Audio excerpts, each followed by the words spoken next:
You're listening to DNA ID. Brought to you by AbJack Entertainment. Be sure to check out some of the other great true crime podcasts from this network, including The Murder in My Family, Missing Persons, Scene of the Crime, Zodiac Speaking, Beyond Bizarre True Crime, Citizen Detective, and Campus Killings. All of these podcasts are available for you to binge on right now, wherever you listen to podcasts. Subscribe where you're listening to this podcast so you don't miss an episode.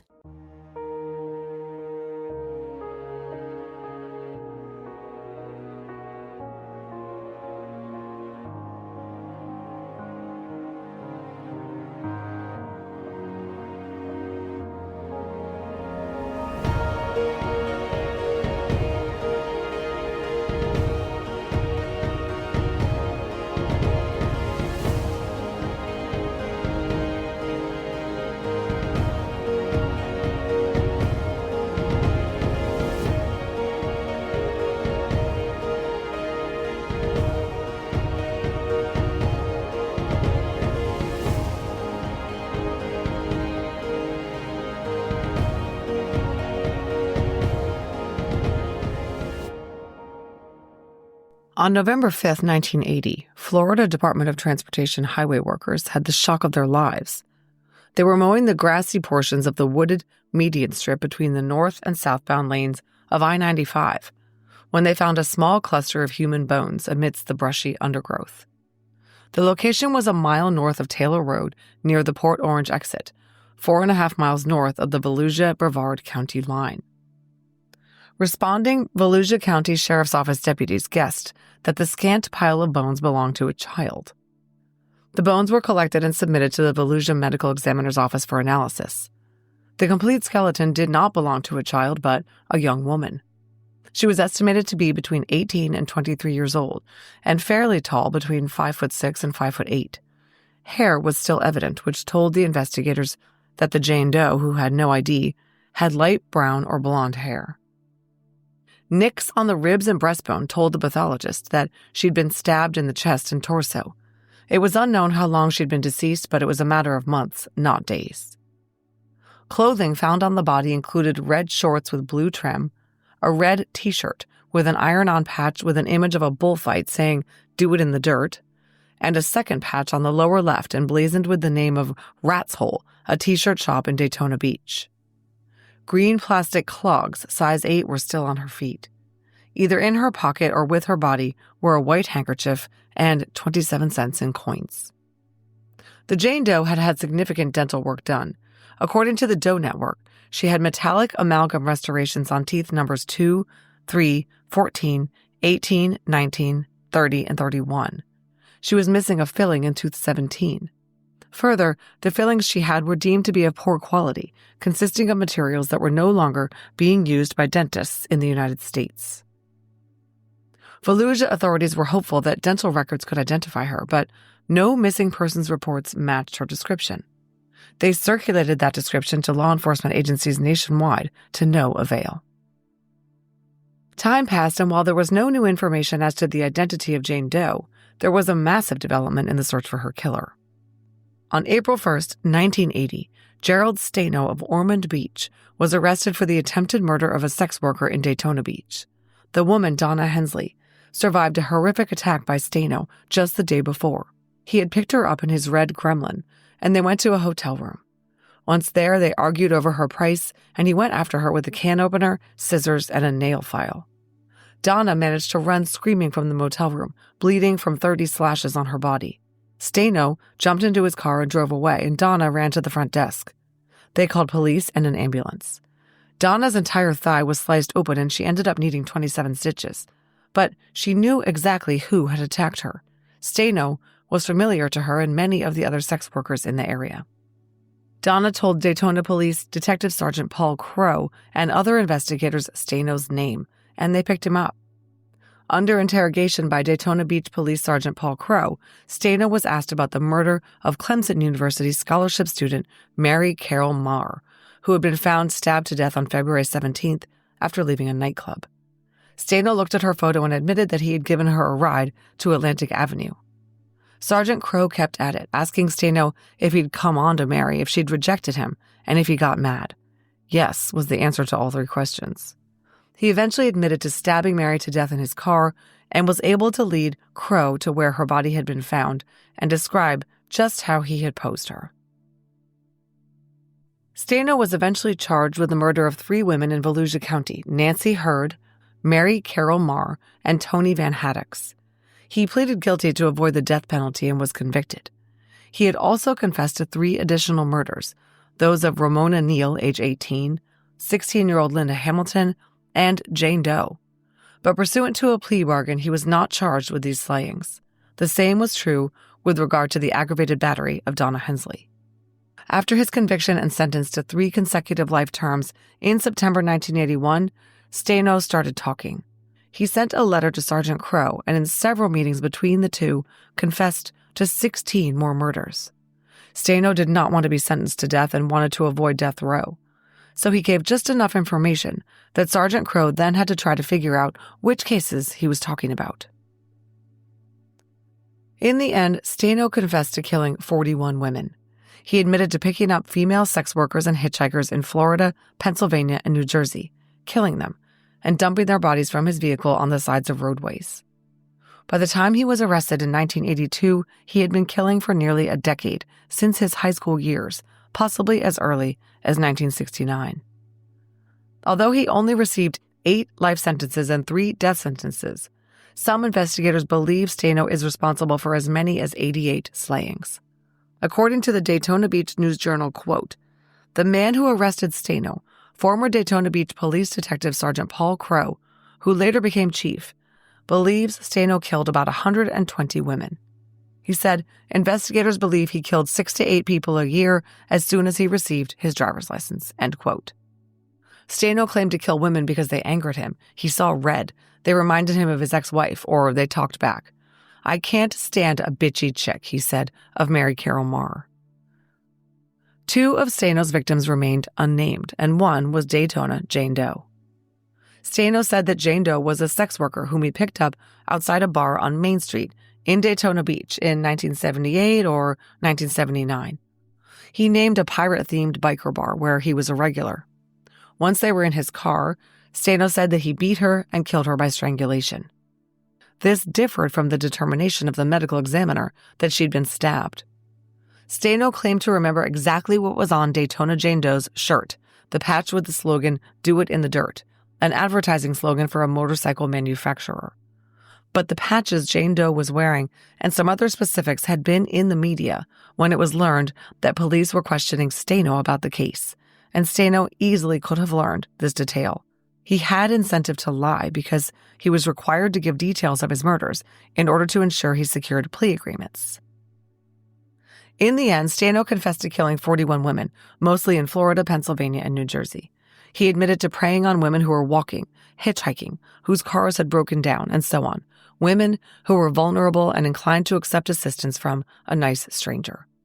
Of the 41 murders he committed by shooting, drowning, stabbing, and strangulation, he was prosecuted for 33.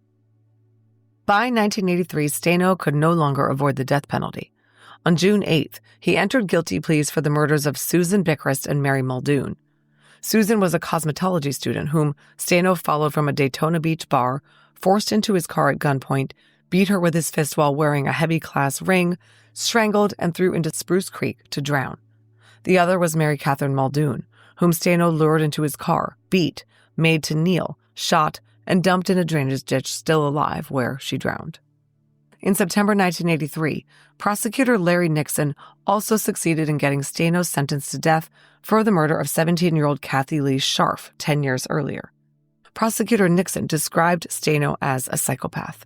He told the Tallahassee Democrat, quote, "With Jerry Stano, it's like a person being the victim of a shark or a lightning strike," end quote. In other words, it was nothing personal, just a serial killer being a serial killer. Stano managed to avoid the actual death sentences being carried out by obtaining multiple stays over the years, but his number was finally up on March 23, 1998. Last-minute requests for a stay of execution by Stano's attorneys were denied by the Supreme Courts of both Florida and the United States.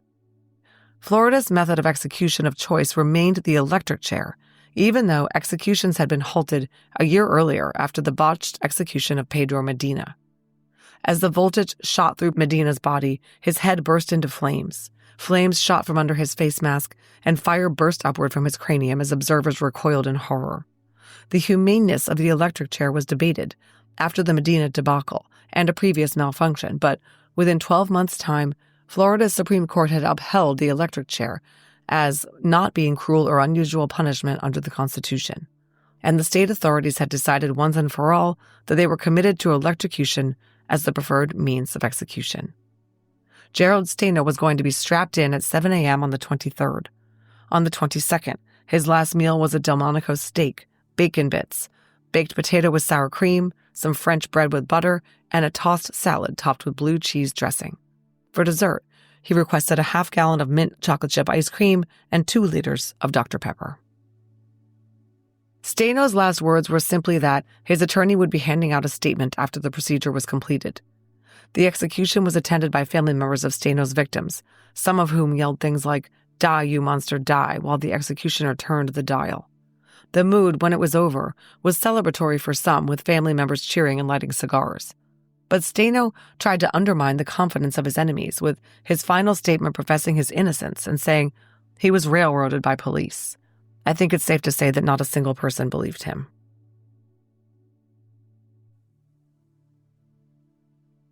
I'm not going to get too much into the backstory of Gerald Stano. He was born Paul Zeninger on September 12, 1951, in Schenectady, New York, to a single mother who had given up several children to adoption. Paul was severely physically and emotionally neglected by his mother, who eventually requested the Schenectady County Department of Social Services to arrange for the adoption of her son. By this time, Paul was 13 months old and was labeled unadoptable because he was so malnourished, animalistic, and emotionally disturbed. He was known to take off his diaper and play with and possibly eat his feces. Nonetheless, he was adopted by Eugene and Norma Stano after Norma served as his nurse. The couple renamed the boy Gerald Eugene Stano and tried to raise him lovingly.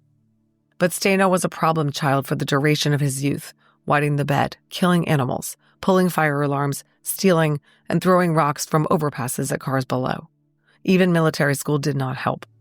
Stano finally graduated from high school 3 years late. He was 21 years old. He went to trade school to study computers and actually did well there, but then he started drinking and using drugs. After he got a developmentally challenged teenage girl pregnant, his family moved from Pennsylvania to Florida.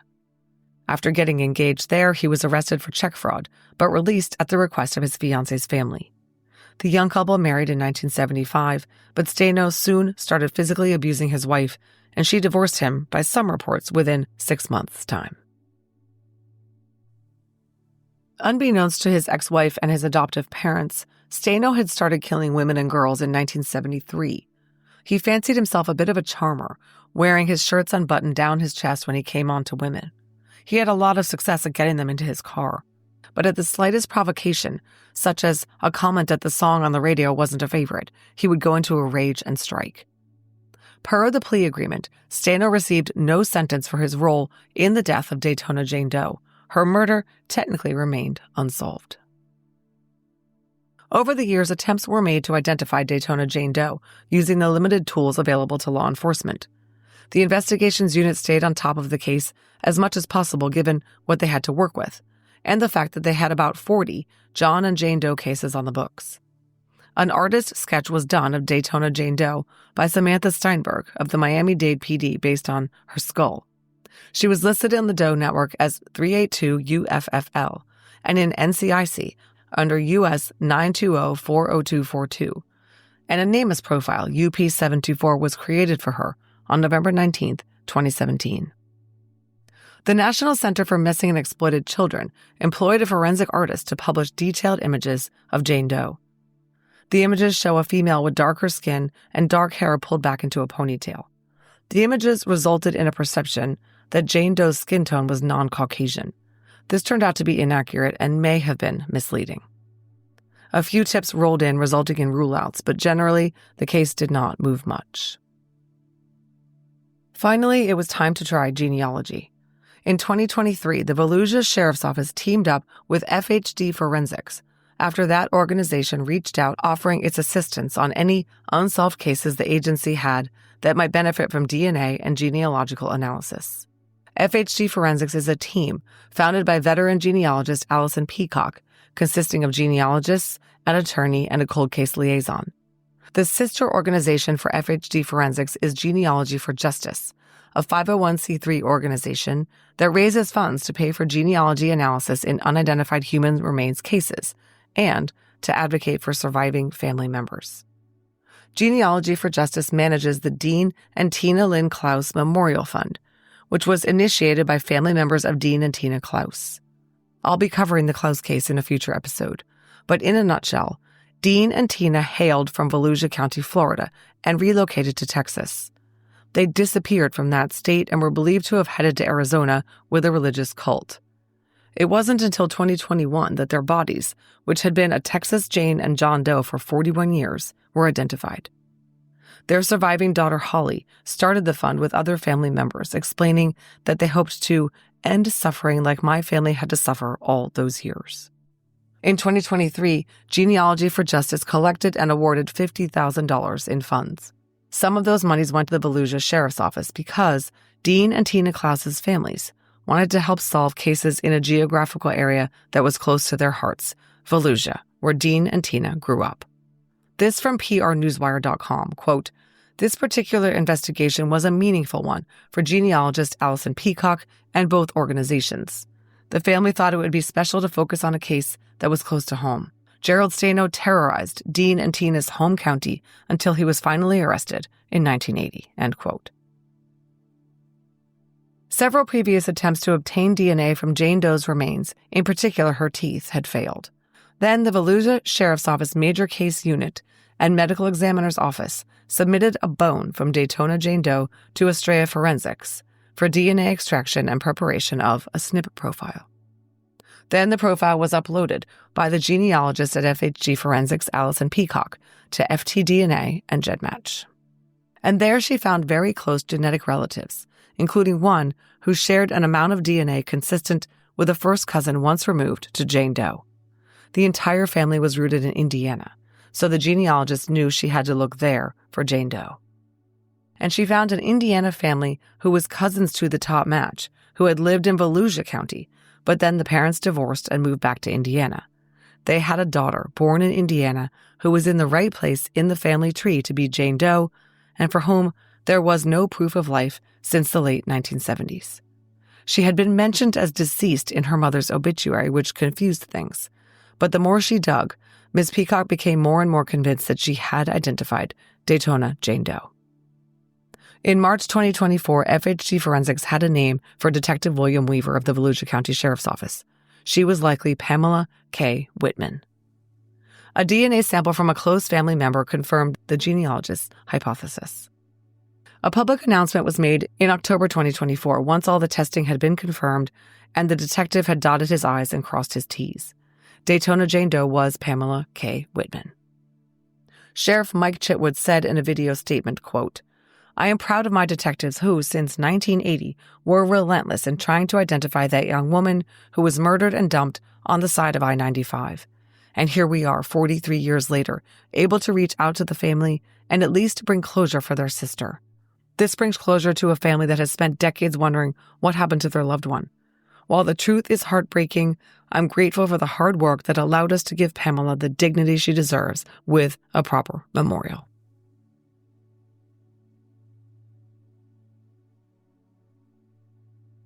So who was Pam? Pamela K. Wittman was born on November 28, 1954, in Morgan, Indiana, to father Warren, age 33, and mother Rosa, age 20. Warren was a Navy veteran of World War II. Pamela's parents split when Pam was young, and her mom remarried in 1969. Pam, the oldest at 16, had a total of 4 brothers and 2 sisters from the 2 relationships. The siblings' names were Daniel, Kenneth, Mark, Warren, Sandy, and Pam's half-sister Donita. Interestingly, Rosie, Pam's mom, died in 2014, and as I said, her obituary listed Pam as predeceasing her, even though she didn't know for a fact that Pam was dead at that time.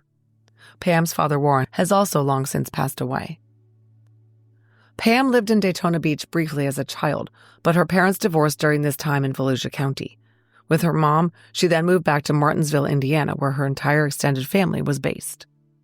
Pam attended Martinsville High School, where she was known as a sweet and loving girl who loved to sing and was close with her sister Sandy and doted on her little sister Donita.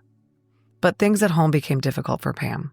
The family can only be described as dysfunctional. Her mother was domineering and lived according to an arbitrary and strict biblical creed that she enforced on her children. Pam and her siblings were reportedly in foster care at times. Starting when Pam was a young teenager, around the age of 15 or 16, she was sexually abused by a very close male relative. As often happens in these situations, Pam turned to drugs and alcohol, clashed with her mother and stepfather, and was asked to leave the house.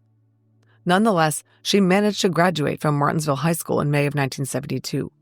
But after that, she was not welcome in her mother's home, and we don't know much about what she did then. I did find that in May 1975, she was living in Vincennes, Indiana, and was arrested for public intoxication.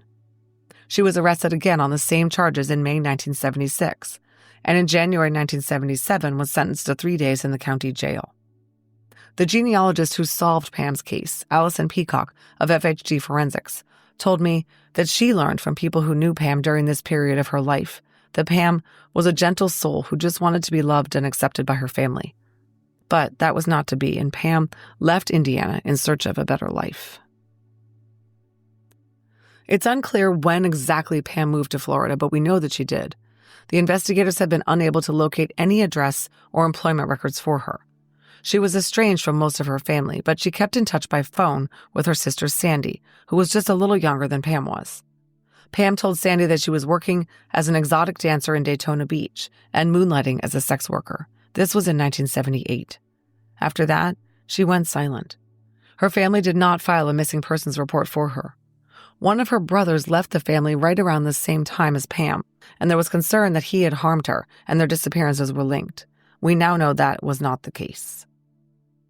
Pam's younger half-sister, Donita Bishop, was the family member who gave DNA to confirm her missing sister's identity. She has now spoken publicly in the media and a podcast about the impact the identification of her sister had on her. She was a grade schooler just 7 years old when her older half-sibling left the family. But as the decades passed, she grew more and more fixated on what had happened to the older sister with whom she had only vague memories. Donita told WFTV9, quote, "I wish I had the opportunity to get to know her, but learning the truth has been healing. Closure was long awaited and well needed," end quote. After the identification of Pam, Donita came to Florida from Indiana to collect her sister's remains and return them to Indiana for a proper burial. Donita said in her podcast, Awaken the Authentic You, that she felt compelled to collect Pam's remains because their mother threw her away, Gerald Stano threw her away, and somebody needed to go get her and bring her home. In addition to a burial plot in Indiana, Pam will be remembered thanks to a large memorial sign that has been placed at the location where her body was found. It's a glossy black marble sign embossed with a photo of a smiling Pam and reads, "In memory of Pamela K. Wittman, her date of birth, and she had the voice of an angel," based on memories of her childhood friends that she loved to sing. The plaque also denotes the date on which Pam was discovered in that spot and a hashtag genealogy for justice. The sign was paid for by that organization. It was placed in its location on September 25, 2024, the National Day of Remembrance for Murder Victims in America, by Dean Klaus's brother, Chris Casasanta, and Volusia County Sheriff's Office Detective Bill Weaver. Donita Bishop, Pam's sister, was thrilled about the memorial. She said, "I can't even put it into words. When the detective sent me these pictures, I felt the weight of everything lift." Genealogy for Justice continues to raise and distribute funds for cases like Pam's. Genealogy for Justice President Isabel de la Luz Crook said in a statement, quote, "Continuing to raise money with the Klaus and Lynn families is a sacred duty for us. We hope the public will find value in this work and continue to support our goal of relieving the anguish of waiting families," end quote. If you'd like to make a tax-deductible donation to Genealogy for Justice, head to their website, genealogyforjustice.org, and click on the Donate button. Okay, so now we know that Daytona Jane Doe, also known as I-95 Jane Doe, was Pamela K. Wittman. But who killed her? Was it indeed the unfathomably evil Gerald Stano? Detective Bill Weaver of the Volusia County Sheriff's Office told me that he is convinced that Stano indeed killed Pam. Pam's half-sister Danita was able to provide some very helpful information to the investigator, even though she was just a child when Pam was killed, and even though decades have passed. Her and Pam's sister Sandy has passed away, but in the years before her death, she told Danita that Pam would call her from Florida and tell her about her life down there. That's how we know Pam was working as an exotic dancer and a sex worker. Danita recalled Sandy telling her that Pam said she loved to hang out with bikers. Remember the patch on the shirt she was wearing. One of her favorite bars on Main Street in Daytona Beach was the biker bar with the pirate name. And that was exactly where Gerald Stano confessed to picking up Daytona Jane Doe. He named the same bar that Pam was known to frequent. He said he was inside the bar, and then he went outside and she approached his car and offered her services. Once she got in the car, they started to argue. Note that this was Stano's M.O., to claim that his victims started the fight, or changed the terms, or insulted him, or whatever justified him killing her in his sick mind. There was more. It was possible, remember, that Gerald Stano had heard on the news or seen in the newspapers that Pam was wearing the patch that said, "Do it in the dirt." But what was not published in the media was the piping on her shorts. She was found wearing red shorts with blue piping, and Stano remembered the piping and described it to detectives. Stano was also able to describe in great detail the location where he had left Jane Doe's body. It was an area of roadway between Daytona and Port Orange that involved passing under several overpasses, and he remembered down to the mile marker where he had taken her. It was at 256 or 257. He described the dump site, an almost unnoticeable pathway through the foliage, with such accuracy that when Detective Bill Weaver went to the site that he believed Stano was describing, he said he got the chills. It was uncanny. Stano had described it prior to taking contemporary detectives to that location. There was no question that Stano had been there at some point in time. I will note here that detectives feel that it was dumb luck or fate that Pam's body was found at all. The mowing crew was operating during a time of year when the foliage had thinned. It was not the height of summer growing season. If it had been, her bones would have been obscured by brush and weeds.